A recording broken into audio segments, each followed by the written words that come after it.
ইলেকশনৰ সময়ত খানা খুৱাই বেলেগৰ টকা নহয়, নিজৰ টকা নহয়।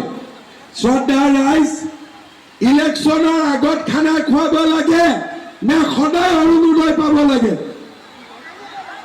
খানা খুৱাব লাগে নে অৰুণোদয় লাগে? খানা খুৱাব লাগে নে প্ৰধানমন্ত্ৰীৰ ঘৰ লাগে? ডাঙৰ কৰি কওক, মোৰ কাণখন অলপ বেয়া। অৰুণোদয় পাব লাগে নে খানা খুৱাব লাগে? ঘৰ পাব লাগে নে খানা খুৱাব লাগে? ঠিক কথা। আমাৰ 5 বছৰৰ মূৰত ইলেকশন আহে, এবাৰ খানা খুৱালে আমাৰ লাভ নাই।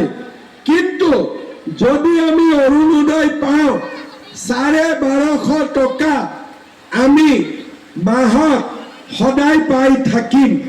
লগতে আপোনালোকে গম পাই ভাল পাব যে 1 জানুৱাৰীৰ পৰা অৰুণোদয় আঁচনিৰ লগত আমি যাতে আপোনালোকে LPG গেছ কিনিব পাৰে কম দামত, তাৰ কাৰণেও আমি নতুনকৈ 250 টকা দিয়াৰ ব্যৱস্থা কৰিম।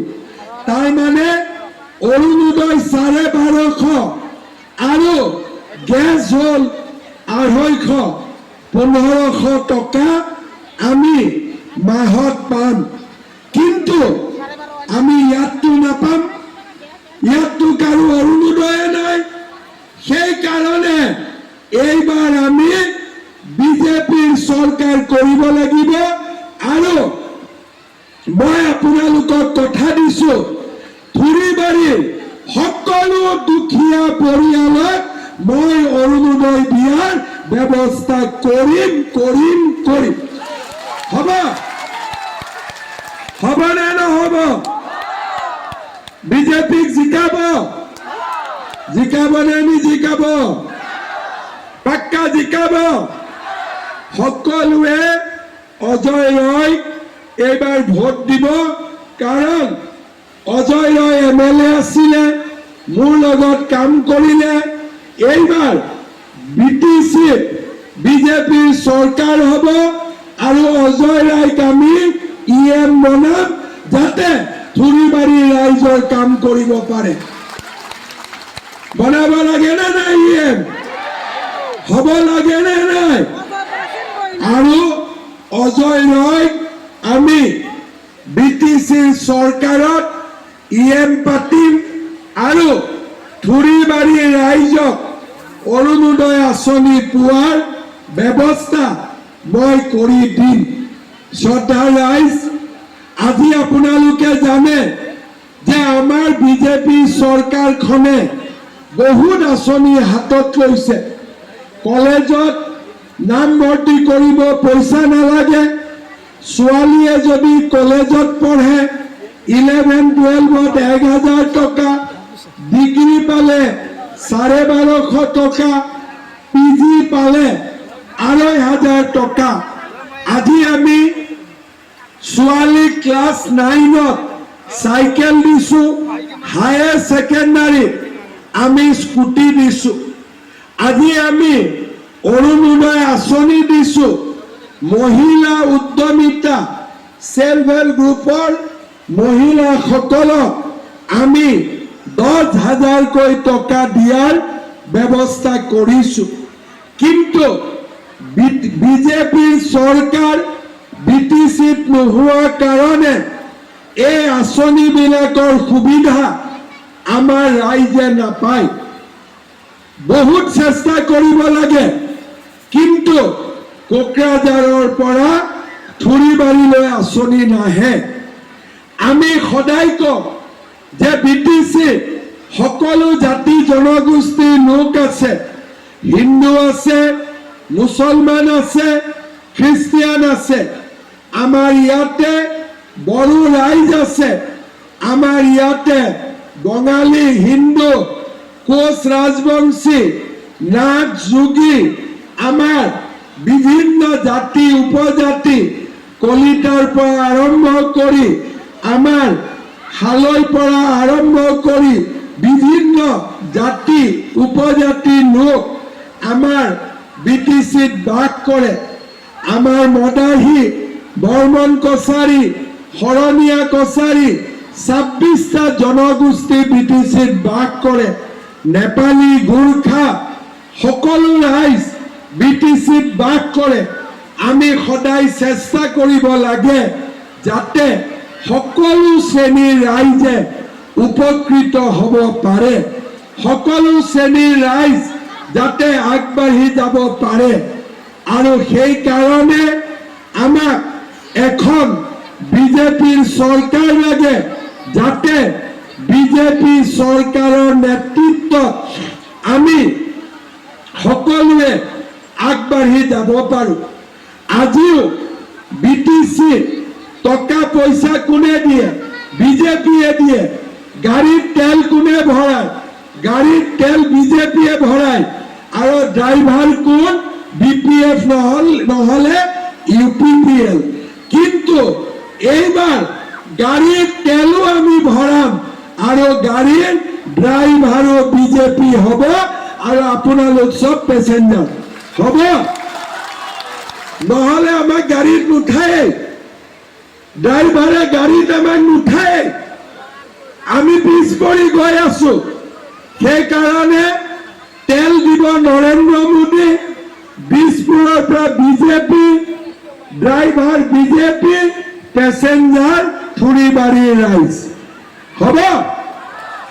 গাড়ীত উঠিব লাগিব নে নালাগিব? নহলে আমি সদায় পিছ পৰি থাকিব লাগিব। শ্ৰদ্ধাৰ ৰাইজ, আজি বিজেপি চৰকাৰে কিমান কাম কৰি আছে। ৰেচন কাৰ্ড কাৰ কাৰ আছে হাত উঠাওক। আজি সকলোৰে ৰেচন কাৰ্ড আছে। ৰেচন কাৰ্ড থকা পৰিয়ালক আমি যদি অৰুণোদয় দি দিওঁ, সকলোৱে নিজে নিজে অৰুণোদয় পাই যাব। নতুনকৈ লিষ্টটো বনাব নালাগে, হয়নে নহয়? কিন্তু আমাৰ ইয়াতে লিষ্ট বনাবৰ নামত খালি টকা পইচাৰ ব্যৱসা চলিয়ে থাকিব। এইবাৰ মোৰ এটাই কথা যে চৰকাৰে 5 কেজি চাউল দিয়ে, পুৰা চাউল পাব লাগিব। নেগুনি এন্দুৰ থাকিব নোৱাৰিব। যিমান নিগনি এন্দুৰ আছে চবকে মাৰিব লাগিব এইবাৰ, হয়নে নহয়? নেগনি এন্দুৰ মাৰিব লাগিব নে নাই? শ্ৰদ্ধাৰ ৰাইজ, আগতে আমি ৰেচন কাৰ্ডত অকল চাউল দিছিলো। 1 নৱেম্বৰৰ পৰা আমি ৰেচন কাৰ্ডত কম দামত দালিও দিম, নিমখো দিম, তেলো দিয়াৰ ব্যৱস্থা কৰিম। 1 তাৰিখৰ পৰা 1 নৱেম্বৰৰ পৰা ৰেচন কাৰ্ডত দালিও পাব, নিমখো পাব, তেলো পাব। লাগিব নে নালাগে? লাগিব। যদি লাগিব তেতিয়াহ'লে এইবাৰ পদুম ফুলত ভোট দিব লাগিব। দিব নে নিদিব? পাক্কা দিব। কোনেও ভোট নাভাঙিব। BPFৰো চৰকাৰ হ'ল, UPPLৰো চৰকাৰ হ'ল। এইবাৰ বিজেপি চৰকাৰ আমাক দৰকাৰ, হয়নে নহয়? সকলোৱে বিজেপিৰ চৰকাৰ বনাব যাতে আমি ভাতটো এনেকে খাব নালাগে। এতিয়াও বিজেপিয়ে দি আছে, কিন্তু বিজেপিয়ে কাক দিয়ে? BPFক দিয়ে, UPPLক দিয়ে। এনেকে ভাতটো আহে, আমি ডাইৰেক্ট এনেকে খাব লাগিব, হয়নে নহয়? মোদীজীয়ে আমাক যি দিয়ে আমি ডাইৰেক্ট পাব লাগিব।